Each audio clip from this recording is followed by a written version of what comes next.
شاید دے بھی دیں، لیکن اگر انہوں نے حامی بھری ہے تو انہوں نے اس کے لیے مطالبے کیا رکھے ہوں گے؟ کیا وہ اتنے بڑے مطالبے ہیں کہ وہ 10 ارب ڈالر، کیونکہ 1 ارب ڈالر جو ہے وہ دیتے ہوئے پاکستان کی ناک کی لکیریں نکل جاتی ہیں. تو اگر وہ 10 ارب ڈالر دیں گے، امید تو نہیں ہے لیکن اگر سب فرض کر لیں اگر وہ 10 ارب ڈالر دیتے ہیں تو اس کے لیے ان کے مفادات کیا ہوں گے؟ وہ 10 ارب کو کتنے گنا زیادہ اور کس طرح سے وصول کریں گے؟ یہ بھی سوچنے کی بات ہے.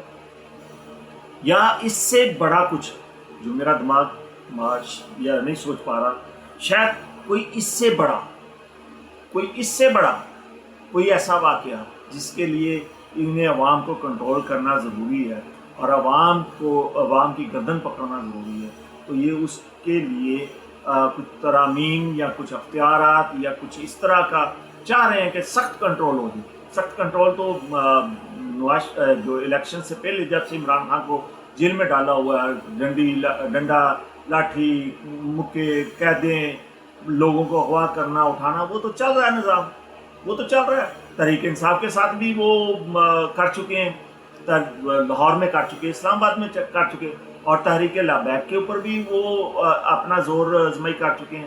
بلوچستان میں وہ زور آزمائی کر رہے ہیں. اس کے ساتھ کشمیر کے بچوں کے ابھی بہت سارے ایسی نیوز آئی ہیں جو میں آج اسی پہ بات کرنا چاہ رہا تھا لیکن نہیں بات کر پا رہا ہوں کہ یہ اس سے بھی اہم خبر ہے. چھوٹے چھوٹے بچوں کی لاشیں دکھلائی جا رہی ہیں، ان کی تصویریں دکھلائی جا رہی ہیں، ان کی شہادت دکھلائی جا رہی ہے.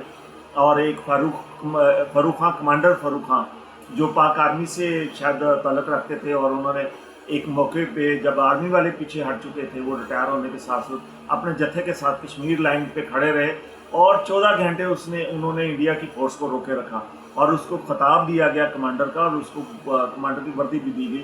وہ ایک سٹوری ہے، وہ میں انشاءاللہ رات میں اس کو دوبارہ تیاری کروں گا اور کل آپ کو پیش کروں. لیکن اس سے اہم یہ ہے کہ اس وقت ان کے یہ کس چیز سے ڈائیورشن کر رہے ہیں، کس چیز کا خوف اس وقت جو ہمارے ملک کا نظام چلا رہے ہیں ان کے اوپر طاری ہو چکا ہے.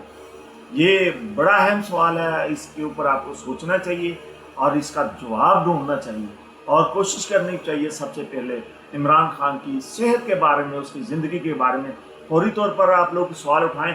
تمام اینکرز کو، تمام سیاستدانوں کو میں کہوں گا، میں خصوصاً نواز شریف صاحب کو بھی کہوں گا، آپ نے بہت سخت وقت بھی دیکھا ہے، جیل بھی کاٹی ہے، آپ نے عقل مندی کا مظاہرہ کیا کہ آپ پاکستان چھوڑ کے چلے گئے. اب سوچیں کہ کیا ہو رہا ہے. آپ سب سے زیادہ پرانے اور سب سے زیادہ میں سمجھتا ہوں کہ منجھے ہوئے سیاستدان ہیں. آپ روکیے، جو غلط اگر کچھ غلط ہونے والا ہے تو آپ کھڑے ہو جائیں. جس طرح آپ یاد کریں جب اسحاق خان کے ساتھ کے وقت میں آپ نے راولپنڈی میں ایک جلسہ کر دیا تھا، سب صحافی آپ کو مشورے کچھ اور دے رہے تھے، لیکن ایک مشورہ آپ کے پاس آیا تھا اور آپ نے اگلے دن آرڈر نہ ماننے کا جلسہ کر دیا تھا راولپنڈی میں. آج وقت ہے، اگر آپ واقعی پاکستان کے مضبوط سیاستدان ہیں اور واقعی آپ میں ابھی تک وہی ضرورت ہے، واقعی آپ کے منجھے ہوئے سیاستدان ہیں، تو پاکستان کو اس بحران سے نکالیے، عمران خان کو نکالیے، عوام کے دل جیتیے. تو آپ کے اوپر سب سے زیادہ ذمہ داری، میں میاں صاحب آپ سے مخاطب ہو کہہ رہا ہوں، سب سے بڑی ذمہ داری آپ کے اوپر ہے. میں نے آج تک آپ سے کچھ نہیں، میں بھابھی کلثوم نواز کے ساتھ مالٹون میں کئی بار مل چکا ہوں، کئی بار ان کے ساتھ میں نے ٹریول کیا ہے. اس وقت یہ دور نہیں تھا. میں نے کل یا پرسوں ویلاگ میں بھی آپ کو بتایا تھا. میں فرسٹ ٹائم آپ سے مخاطب ہو کے کہہ رہا ہوں کہ اگر آپ منجھے ہوئے سیاستدان ہیں اور آپ میں ابھی پاکستان کا وہ درد ہے، آپ سمجھتے ہیں کہ پاکستان کو کس ٹریک پہ چلنا چاہیے، تو آپ کھڑے ہوں، آپ کے کھڑے ہونے کی ضرورت ہے. جو محسن نقوی صاحب کی جو کل جو تقریر تھی اس میں بہت سارے سوال تھے. انہوں نے کہا جی یہ سسٹم کلیپ کر چکا ہے. سر واقعی یہ سسٹم کلیپ کر چکا ہے. یہ 78 سال سے سسٹم ٹھیک نہیں چل رہا تھا، اور اگر کسی نے کوئی سسٹم میں عوام کو تھوڑا سا سکھ کا سانس لیا تھا تو آپ لوگوں نے، آپ کی کوششوں نے اس کو مجبور کر دیا استعفیٰ دینے کے اوپر. پھر عوام نے اس کا ساتھ دیا، لیکن پھر آپ نے عوام کو بھی خاموش کر دیا۔ اس کا مقصد کہ سسٹم سے زیادہ آپ کلیپ ہو چکے ہیں۔ یہ سسٹم جو یہ بیٹھ چکا ہے، اس کی بڑی وجہ آپ لوگ ہیں۔ میں سیدھا آپ کے سامنے کہتا ہوں کہ اس سسٹم کی تباہی کی بڑی وجہ آپ جیسے لوگ ہیں، اور وہ ایک غلیظ ترین شخص قاضی تھا عزیز ہے، جس نے اس سسٹم کی تباہی اور اس ملک کی تباہی اور عام لوگوں کی تباہی کے لیے اپنا اختیار استعمال کیا، اور اس نے اپنا ایسا اختیار استعمال کیا کہ اس نے سپریم کورٹ کے منہ پہ کالک مل کے رکھ دی ہے۔ تو اس کے پیچھے اگر تو یہ کچھ چھپانے کی کوشش ہے، یس، تو پھر تو بڑا خوفناک بات ہے جو میں پہلے کہا۔ اگر محض اختیارات کے لینے کی بات ہے تو پھر تو یہ نون لیگ کو موت کا ڈر دکھلا کر بخار کے اوپر راضی کرنے والی بات ہے۔ پہلے بھی جو 2 آئینی ترامیم ہو چکی ہیں وہ بھی اسی طرح تھی، لیکن اب اگر نئی ترمیم آتی ہے تو یہ تو جس طرح کی چاہیں گے وہ کروا لیں گے، کیونکہ شہباز شریف جیسا وزیر اعظم، فرما بردار، تابع دار اور ایسا شخص جو سوچنے سمجھنے کی، فیصلہ کرنے کی صلاحیت سے محروم ہو، جو فیصلہ نہ کر سکے، اس جیسا شخص تابع دار جو یہ طاقتور ان کو کوئی مل نہیں سکتا۔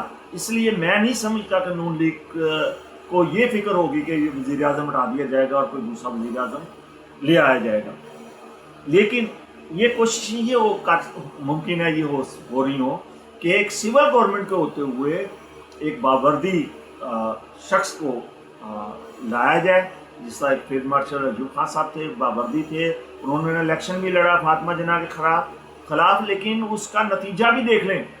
فاطمہ جناح کا جب الیکشن تھا اور عوام اس کے ساتھ تھی، تو ایک کتیا کی دستگیر صاحب کے جو والد صاحب تھے، کیا ان کا غلام دستگیر کیا نام تھا ان کا، تو انہوں نے ایک کتیا کے گلے میں لالٹین باندھی۔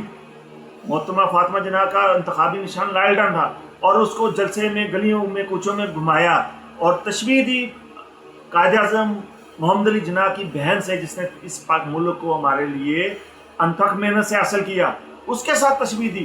لیکن اس کا نتیجہ کیا نکلا کہ ایوب خان کو جب اتارا گیا، جب انہوں نے بڑے طاقتور ہیں جو الائنس کیا تھا ایوب خان نے امریکہ کے ساتھ، جب ان کی ضرورتیں پوری ہو گئیں، یہ الیکشن بھی جیتے، پھر ان کو کتا کہہ کے نکالا گیا۔ اب یاد کریں، جو میری عمر کے لوگ ہیں یا میری عمر سے بڑے ہیں یا جنہوں نے تاریخ پڑھی ہے، ان کو پتا ہوگا کہ ایوب خان کو کتا کہہ کے نکالا گیا، اور گلی گلی کالے کتے کے گلے میں پھندا ڈال کے ایوب خان کے نام پہ گھمایا گیا۔ ایسی آواز گھمائی گئی کہ ایوب خان کے پوتے گھر میں ان کو ایوب کتا کا نعرہ لگاتے تھے۔ مشرف صاحب پھر بھی عزت بچا گئے، استعفیٰ دے کے بھاگے، لیکن وہ ملک میں واپس نہیں آ سکے۔ ضیاء الحق صاحب جو اپنے آپ کو عقل کل سمجھ رہے تھے، جو سمجھ رہے تھے کہ ان کے بغیر پاکستان چل ہی نہیں سکتا، وہ دیکھ لیں ان کا کیا ملا۔ وہ ان کے دانتوں کو وہاں دفنا دیا گیا شاہ فیصل مسجد میں۔ یاد کیجئے کہ ذوالفقار علی بھٹو صاحب جیل میں تھے اور ان کو دانتوں کی تکلیف ہوئی، اور انہوں نے وارڈن کو کہا، جیل حکام کو کہا کہ مجھے دانتوں کی سخت تکلیف ہے، میں رات کو سو نہیں سکتا ہوں۔ آپ کتابیں پڑھ لیں جو لکھی ہوئی ہیں، شاید آپ دوستوں نے کی پڑھی ہو اور اس واقعے کو بھی پڑھا ہو، تو ان کو دانتوں کو چیک کروانے کی مہلت نہیں دی گئی۔ اب یہ جو کچھ کر رہے ہیں، طاقت لے سکتے ہیں، نہ میں کچھ کر سکتا ہوں۔ میں تو اتنی ضرورت نہیں کر رہا کہ کسی کے انتخابی جلسے میں یا کسی احتجاج میں جا سکوں۔ مجھے پتا ہے کہ میں جو یہاں جو ہے لا قانونیت ہے، کوئی قانون نہیں۔ ضیاء الحق صاحب کے دور میں ایک ریلی مال روڈ کے اوپر نکلنی تھی، جس میں فیض احمد فیض صاحب اور حبیب جالد صاحب اور دیگر بڑے نامی گرامی لوگ تھے۔ دفعہ 144 نافذ ہو گئی، پولیس اور دوسرے سیکورٹی اداروں کے لوگوں نے جناب مال کے اوپر جگہ جگہ پہ رکاوٹیں کھڑی کر دی۔ تو شاید حبیب جالد صاحب کو کسی نے بتایا کہ جی ریلی نہیں نکل سکتی، پارٹی ہاؤس میں وہ بیٹھے ہوئے تھے، جیسے ہی میں نے سنا تو انہوں نے کہا کیوں کہ انہوں نے دفعہ 144 نافذ کر دی گئی ہے اور بار سیکورٹی ادارے والے نے کیا چند لوگ تھے، 50 60 70 ہوں گے، تو انہوں نے کہا کہ اس طرح کرو کہ 2 لوگ اکٹھے ہو اور آپس میں 1.5 گز سے زیادہ 1.25 گز سے زیادہ فاصلہ اور آگے چڑھے. آگے بیریئر تھا. انہوں نے کہا جی گولی چلا دیں گے. انہوں نے گولی چلانے سے میں سب سے آگے آتا ہوں. تو انہوں نے ایک شخص کا ہاتھ پکڑا اور مال روڈ کے اوپر نکلا. اب آگے کیپٹن صاحب تھے یا کوئی پولیس کے افیسر تھے, انہوں نے کہا جی دفعہ 44. انہوں نے کہا ہم جتھا نہیں ہے, نہ 4 ہے نہ 5 ہیں, 1.5 2 میٹر کا فاصلہ ہے, ہم نے کوئی قانون کی خلاف ورزی کی, پیچھے آ جاؤ. انہوں نے کہا جی نہیں گولی چل جائے گی. اس نے کہا چلے گی, سب سے پہلے میری بیریئر کو انہوں نے ہاتھ سے پیچھے کھینچا اور وہ سیکورٹی فورسز کے لوگ بھی پیچھے چلے گئے اور وہ پولیس کے لوگ بھی پیچھے چلے.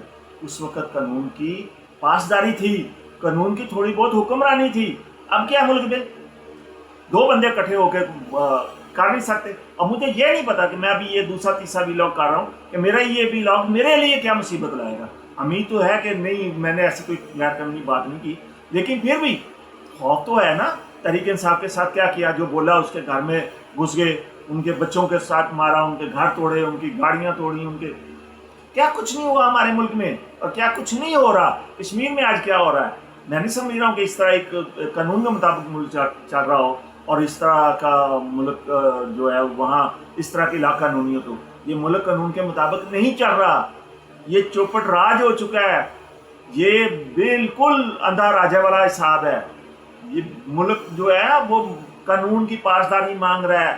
یہ ملک تبھی ترقی کرے گا, تبھی کامیاب ہوگا کہ تمام ادارے قانون کے تابع ہو جائیں. اور کوئی بندے کا پتر چیف جسٹس پاکستان میں لگا اور بندے کا پتر چیف جسٹس پاکستان لگے ہوں, وہ ذلیل انسان, غلیظ انسان جس نے پاکستان کے قانون کا, پاکستان کے سپریم کورٹ کا بیڑا غرق کر دیا, قاضی فیضی صاحب خبیث, وہ آج منہ چھپاتا پھر رہا ہے پوری دنیا میں. کوئی دنیا پاکستانی ضروری نہیں کہ طریق انصاف کا, میں طریق انصاف کا آدمی نہیں ہوں, لیکن قاضی فیضی صاحب میرے سامنے ہے, خدا کی قسم جوتا اتار کے اس کے اوپر ماروں گا میں. اس نے ملک کے آئین کے ساتھ, ملک کی جڑوں کے ساتھ, ملک کی بنیادوں کے ساتھ مذاق کیا. اس نے آئین کو, سپریم کورٹ کا منہ کالا کر کے رکھ دیا اس شخص نے. وہ تاریخ میں لکھا جائے گا کہ اگر پاکستان کی جڑوں کو کسی نے کاٹا ہے, پاکستان کی تباہی کا کوئی باعث بنا ہے, تو وہ قاضی فیضی صاحب اور یہ موجودہ سیٹل ہے. یہ جتنی رجیم ہے میں سب کو کہوں گا, بے شک آپ ناراض ہوں, لیکن میں اپنے دل کی بات کر رہا ہوں اور دل کی بات کرتا رہوں گا انشاءاللہ تبارک تعالیٰ. میری دل کی بات اگر عوام چاہے گی تو وہ دور تک جائے گی, اور سمجھے گی کہ میں نے سچ کہا تو وہ دور تک جائے گی, اور اس آواز کا امپیکٹ بھی ہوگا انشاءاللہ تعالیٰ. السلام علیکم ورحمۃ اللہ.